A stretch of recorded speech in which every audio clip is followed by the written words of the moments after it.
In the Pirates of the Caribbean movies, the Pirate Code is one of the major plot devices, but that's actually based on real pirate history. You see, the Pirate Code was a loose collection of laws which held together the Nassau Pirate Republic in the early 18th century. The code was different from vessel to vessel, hence Captain Barbossa's statement that, The code is more what you'd call guidelines than actual rules. but generally it gave them a right to vote in affairs of the moment, and it gave them an equal share of the food, the provisions, and the liquor, all of which they were allowed to use at their pleasure. Interestingly enough, Bartholomew Roberts' code prohibited gambling and set a hard lights out bedtime of 8 p.m.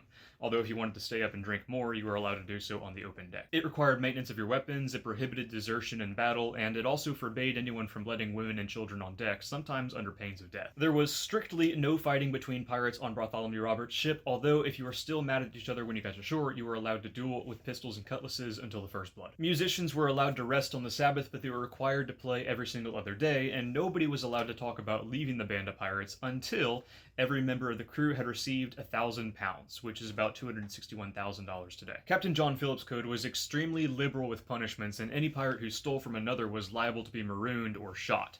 Likewise, any sailor who struck another would receive the Moses Law, 40 lashes minus 1, which coincidentally was the exact same punishment for carrying a candle that was not contained inside a lantern. Something I find fascinating is that almost every single pirate code offered provisions for people who were injured, who lost a limb, or were crippled during their time of service.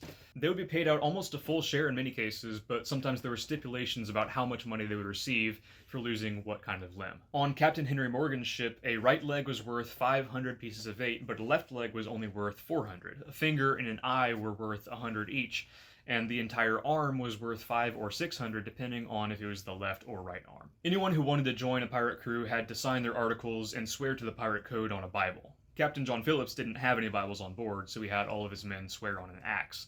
And there's even some records of pirate crews swearing while sitting on top of a cannon. The pirate codes governed the Nassau Pirate Republic until 1718, when the British sent a former privateer named Woodes Rogers to reclaim Nassau for the crown. He offered the pirates clemency, and since most of the pirates were also former privateers, they accepted. But many of them returned to piracy not long after. You cheated.